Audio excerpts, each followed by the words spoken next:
Hi there and welcome to another ontheflipside.org tutorial. This is going to be on how to turn your friends who think they're cool into a dork. And to do this we are going to need the help of what I'm calling a mirrogram. Now it's kind of like an ambigram, but instead you look in the mirror and you can see something different than the design that was there before. So this one says cute and ugly when you look in the mirror. So we've chosen the words cool and dork. So first step is to write them out. And now we need to write dork underneath it and how you'd read it in the mirror. So we write like this.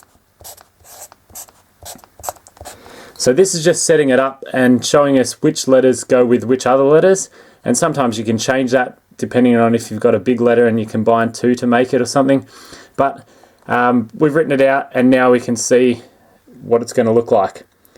Now the next step is to look for letters that will work well together and combine them in your design. So looking at cool and dork there on the screen or down here, we can see that there's two O's and they're going to work really well together because if you look at them in the mirror or if you look at them normally, they're going to be the same. So we want to keep them together in our final design, which means that now L has to go with D. And that's a bit of a problem because they don't have much in common that we can create the same thing. However, I like doing this. Some people might call it cheating, but if you put an exclamation mark in, you can see the curved bit of the D here. That could be your L, and the straight bit here will be exclamation mark. So let's come down here and draw that. So your L looks kind of like this, and your exclamation mark goes there. And so now this is an L with an exclamation mark to me, and the person looking in the mirror would see a capital D.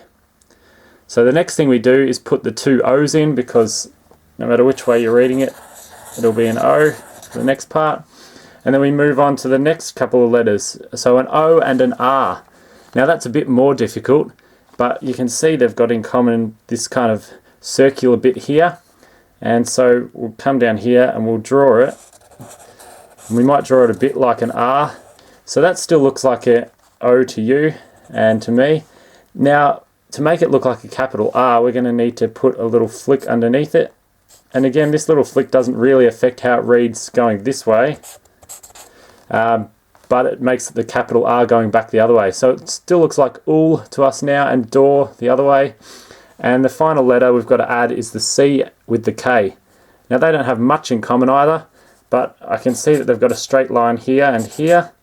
And so I'm going to use that in my final part of the design. So I'll start by doing that, and I need to make it into a C. So we just add a little bit here. And then to keep it so it's readable for a K, we need to put a little flick on the end here, not too big, so we don't want to distract from the C and make it look like an X or something. So we need it pretty small, but it will still be readable when you flip it over. So you can either look at this in the mirror, or if you don't have a mirror, you can always just turn your page inside out, and then you can see it says dork. So here's one I prepared earlier. It says cool, and then I'll just take you over to the mirror and past a few other designs. So these are a couple other ones that I've done, and you can check them out on the Flipside website, or you can just pause the video and see if you can make out what they all say. And so this is what mine will say in the mirror. So it says dork. And the cool thing about these two is that if you put them on and you put them on inside out, so for example we put this one on inside out, it would read still something. You can see there it reads loser, and you would be a bit of one if you put on your shirt inside out and wore it around all day. So they're called mirrograms, and I hope you learn how to do them.